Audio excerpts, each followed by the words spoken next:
In today's fast-paced real estate landscape, success demands more than surface-level expertise. It requires insight, adaptability, proven strategies, discipline, and the ability to take risk. The Agent Brew podcast blends candid conversations with wisdom from industry leaders who've walked the path before you. Think of us as your strategic pit stop to fuel your real estate journey. From the crossroads of the world in the heart of Times Square, welcome to Agent Brew Executive Sessions. I'm your host, Eric Zollinger of RealtyCo. Welcome viewers and listeners to another great episode of Agent Brew Executive Sessions, casual conversations with industry leaders that have walked the path before you and are literally changing the real estate industry. Today, we have with us Richard Ferrari of Douglas Elliman Real Estate. Welcome, Richard. Thank you, Eric. Thanks for having me. It's great to have you here. A little background on Richard. Richard Ferrari at Douglas Elliman Real Estate is the president and CEO of Brokerage for New York City and the Northeast region. Richard oversees the firm's New York City resale markets, including Manhattan, Brooklyn, Riverdale, and Long Island City and Queens, as well as its New Jersey, Westchester, Connecticut, and Massachusetts regions. Richard is a highly regarded industry expert and leader, having been an agent and senior management over the past 30 plus years. So with that, welcome to Agent Brew. Would love to hear your elevator pitch, who you are today. And I know we just gave a brief background, but in your eyes, your best 30 to 60 seconds of what you do. Well, I help agents. I guide the firm to be profitable, but in order for the firm to be profitable, agents have to be profitable. And as an agent of 32 years, in the job that I'm in now of close to 4.5 years, I know what it takes for an agent to make money. You certainly do. And just full disclosure, Douglas Elliman has signed a partnership with RealtyCo. We are very honored to be associated with Douglas Elliman. I happen to have worked twice with Douglas Elliman in 2 different markets. And it's really fantastic to see really the change that you are affecting over the last couple of years. I know there's been some turbulent times, but it really seems like you guys are really progressing quickly. What are you most excited about with Douglas Elliman? Well, right now we're a new Douglas Elliman. We have Michael Leibowitz at the helm. He's new to our industry as the brokerage industry. He's been in the real estate business, in the hotel business, but in the brokerage industry, he's new. We're learning from him a different corporate way on how to do business, and he's learning from us, meaning on the actual residential real estate world of how to do business. You put the two together, and we're a new Douglas Elliman. That's great. So what would you say is the biggest challenge you're facing today? The biggest challenge we're facing in New York today is we've always been a changing industry. Right now, the challenge for New York right now is retention. It's technology. It's recruiting. I'm going to say they're the 3 biggest aspects right now. The firm nationwide has over 6,600 agents. Douglas Elliman in New York City. Keep in mind, about 18 months ago, we're a long-standing firm in the city, and we had a few hundred agents that weren't doing any business anymore, but were still on our books. We've moved them to our referral agent pool. So we, right now in Manhattan, probably have about 1,300 plus active agents. And the goal is to make those agents all super successful. Many of them are new, and some, it just never worked. And that's the way the real estate industry is. That's great. So, let's go back to your origin story. Where did you start, and why real estate? Well, I started, I was a commodities trader on the COMEX, which as an independent local, which you work for yourself. So when the time came to make a move, and I was young, I was under 30 years old at the time, it was, I wanted to do something that I enjoyed. I'm a people person. So what I wanted to do, I wanted to make sure that I was, in the mix of different personalities. So I've always loved architecture, high-end real estate, middle-end real estate. I always had a knack. If somebody lived there, there was a reason they lived there. There was a wow factor. A wow factor to me in real estate might be different from you, Eric, but there's somebody was living there for a reason. And I always had the knack to find that in whether it was a studio apartment or a 14-room apartment. The 14-room apartment, it's a lot easier to find a wow factor than there is on a studio or a one-bedroom. But the studio or one-bedroom may have been in a fabulous location, may have been in a great building, and the price may have been right. So did you work primarily in Manhattan to start? Or I only worked in Manhattan. I started on my own at Halstead Property. Diane Ramirez trained me, and I still give Diane that credit. It was tough, the same way it is tough today for somebody starting out in residential real estate. My first year in the industry, I sold one apartment, and I was about to quit. But then all of a sudden, everything started falling in place. The climate was very different back then. I always like to say, I started in 99. Okay. With Barbara Corcoran. And in her office as an assistant, teams were even started back then. And I wasn't even allowed on the website because, assistants shouldn't be seen, just show. Yeah. And I always laugh. Marketing was Barbara Corcoran on top of a cab. Now you get into a cab and agents have a 5-minute movie playing. And that's a big... the tools have changed, but the industry hasn't. I'm glad you said that. So it's all about relationships. It's all about relationships. The agents that are super successful have built relationship with a client base. They may have started with no relationships. They may have been able to convert a stranger who became a buyer, who became a sale, and then referrals from that buyer end up coming. And it's just a steamrolling effect for a good agent. After 5, 10, 15, 20 years, the relationships for an agent are there. And it's a common denominator among the top agents. The key is to be able to convert someone you don't know into a buyer or a seller, be successful with them, and hopefully you get more business, not necessarily from them on their next move. They may have left Manhattan for good, but they still know people in Manhattan that will ask, who was the agent or who was the broker that you used when you sold your apartment or when you bought your apartment, and that they're giving your name out. That's the key. So when you started, you said you did that one deal for your first year, but you came from another industry. So were you able to leverage relationships from that industry? I was. No, it took, and no one was instantly using somebody they know from one industry who switches to be a real estate broker. You have to prove yourself. Right. So after a while, when my former colleagues all knew that I was becoming a successful agent in Manhattan, they were using me. Then all of a sudden it changes because they're confident. They know you can get the job done, but it doesn't happen instantly. It's not something that just happens because it's you. They're looking at you as your last career, not as your new career. Right. So how did you build those new relationships? Did you have a system in place for? Well, one thing I learned long ago, somebody who's asking you to find them an apartment, to find them a home, they don't care about your old career. All they want to know is what can you do for them now, of why they're working with you. And that in Manhattan is to find an apartment. Okay, in the suburbs, it might be to find a 4-bedroom house somewhere. But they don't care about your old career. So I get a kick out of when I read an agent's bio and it's all about what they did. Well, if they were so good at what they were doing, why are they a real estate agent now?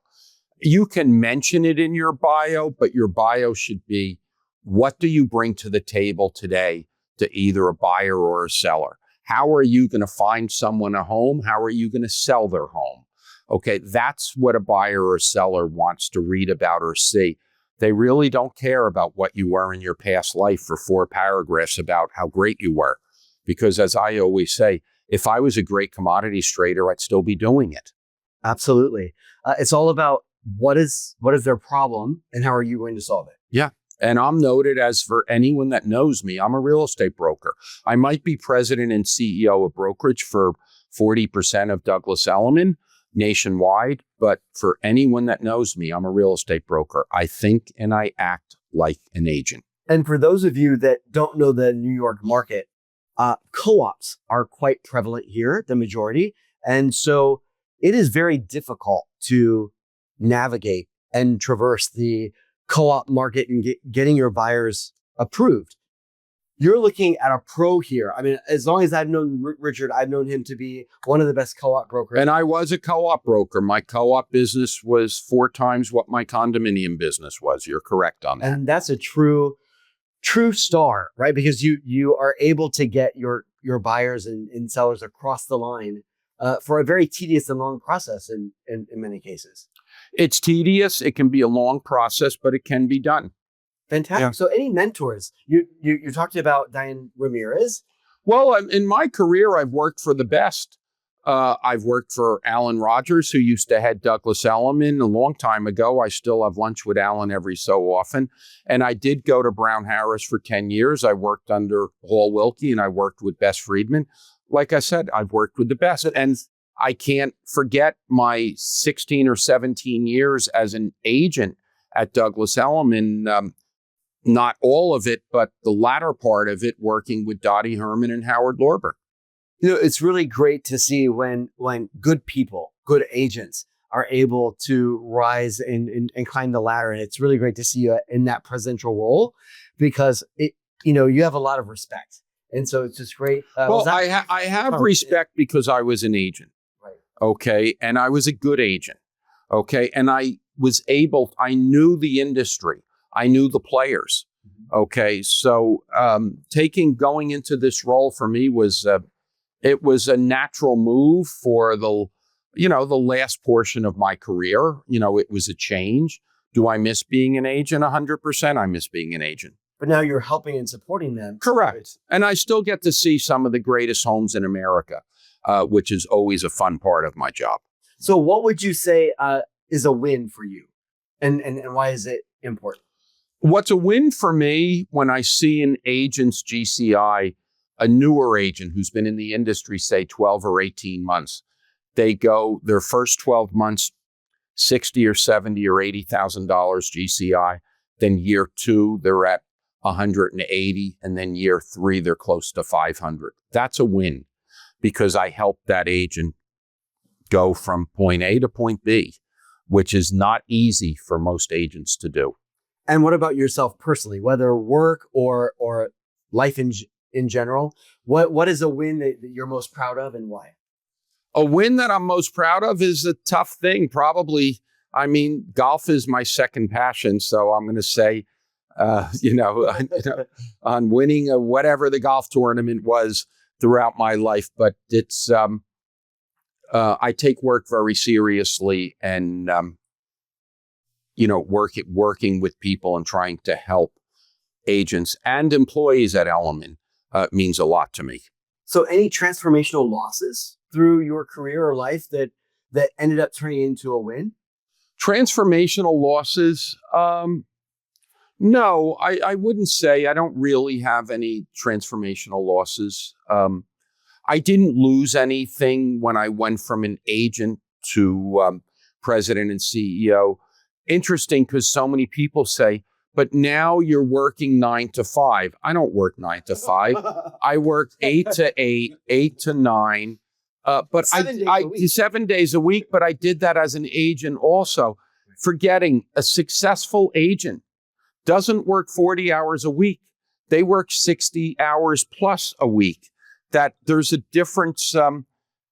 Just because you become an employee and somebody thinks now that you're working 10 hours a day, a successful agent does that also. Right. 100%. And I actually teased Richard before we came and filmed. I'm like, wow, I can't imagine how many texts and emails you must get in a day.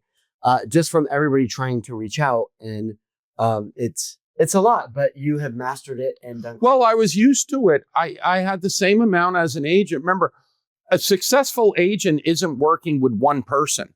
Right. They're typically working with, 10 or 15 or more buyers and sellers at the same time.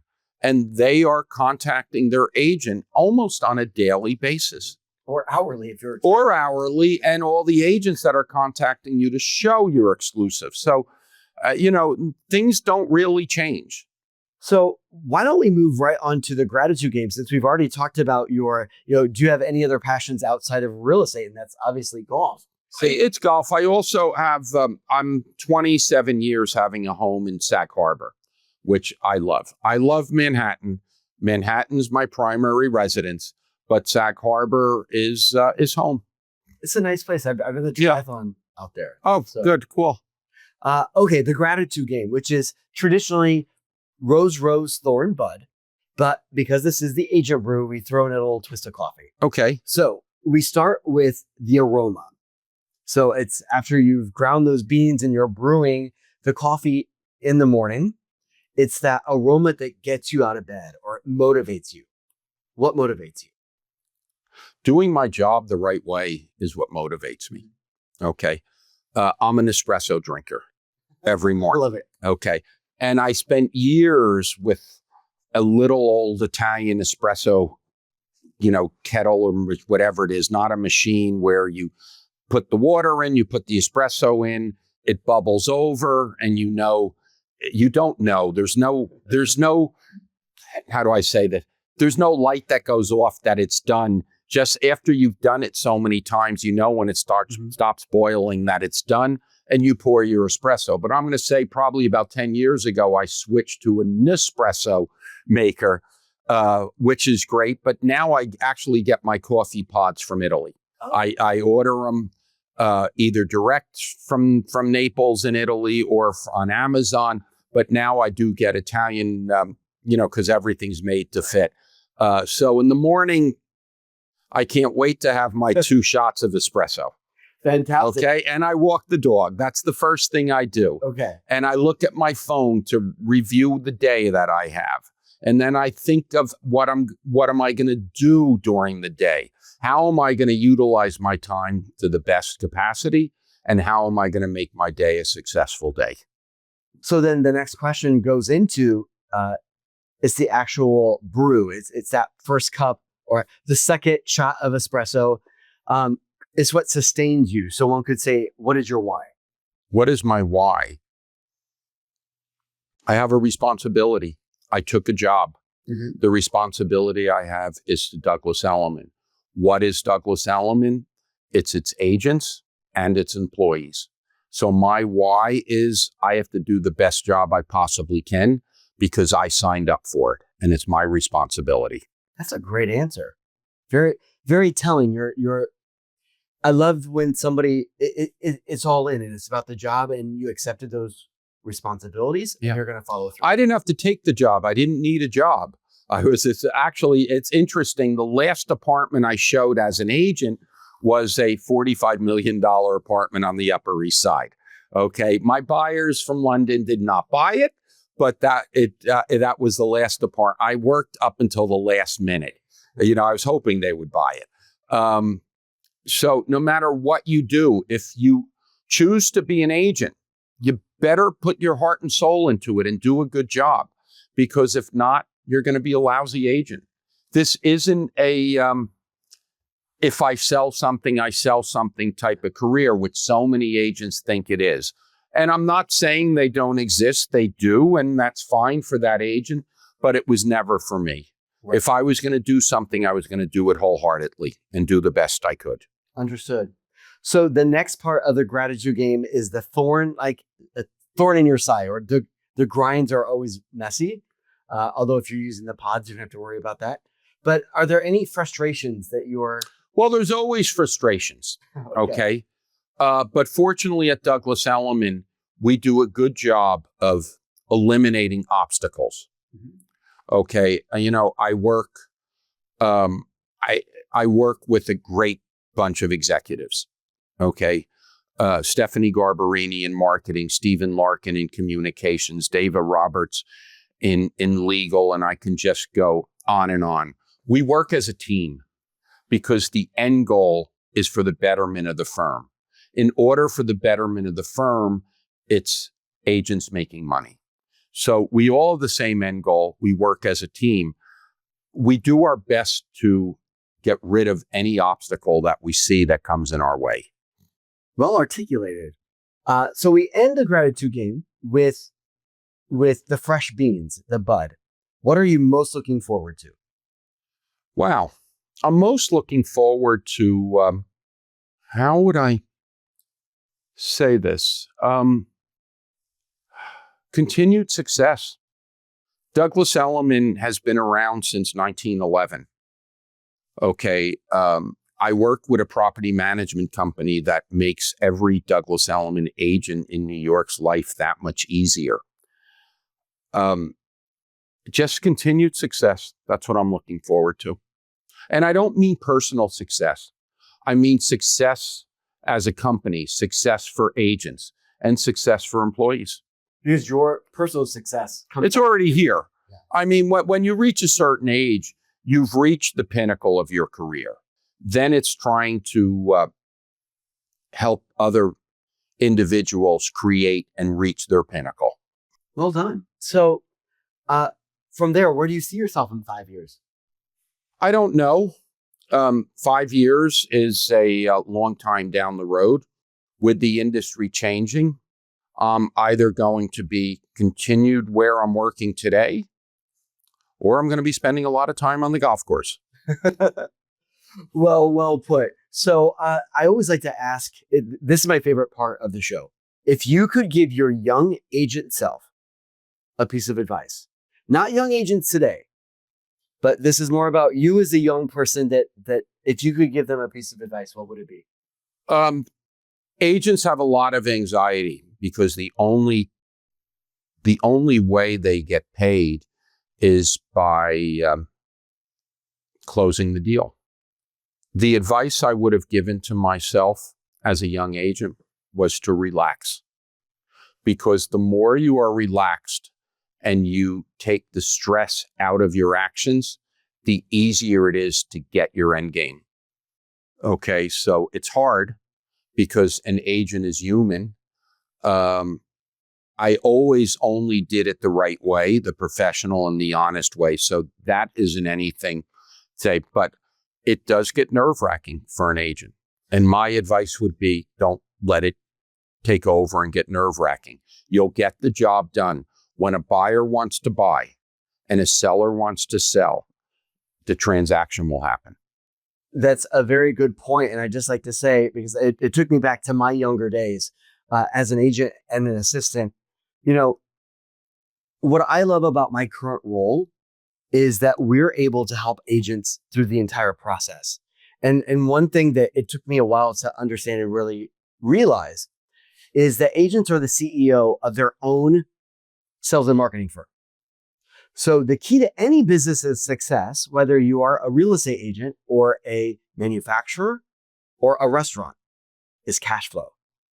And anxiety builds up in anyone that is a business owner when you don't know where that money is going to come from. And I know it's a little shameless plug, but it just kind of fit in here. Yeah, it fits in. Our commission funding actually helps, and it alleviated me a lot of anxiety before I came on to RealtyCo, because I was able to sell a commission to RealtyCo to make ends meet, but really pay for those operational expenses that were going to come through.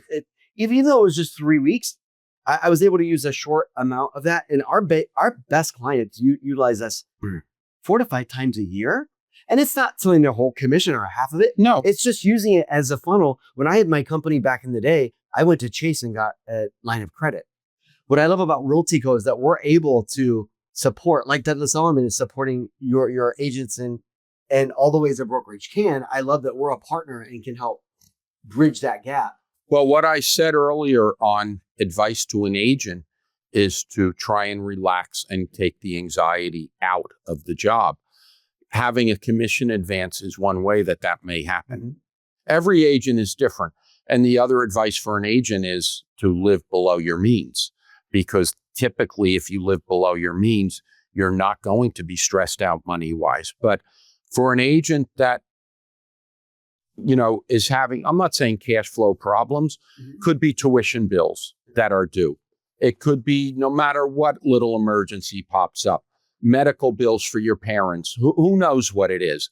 Having Realty Co. there by your side, being able to get a commission advance only helps. Well, Richard, it's really great to have you on Agent Brew Executive Sessions. I always like to end with a positive quote. And the one I chose today is, success in real estate starts when you believe you are worthy of it. Success in real estate starts when you believe you are worthy of it. That comes from Michael Ferrari. We appreciate you being on Agent Brew Executive Sessions, Richard. We look forward to seeing your continued success and our partnership. I'll be seeing you in a few weeks at Endeavor in Las Vegas. Yep. And thank you to all of our viewers and listeners for joining us for another episode. Please join us in the future for other Agent Brew and Agent Brew Executive Sessions. I'm Eric Zollinger, your host, reminding you it's a great day for real estate. Brew Podcast is brought to you by Realty Co. Realty Co. is your partner in real estate, bringing you game-changing benefits and services to empower your business. Visit realtyco.com for more information.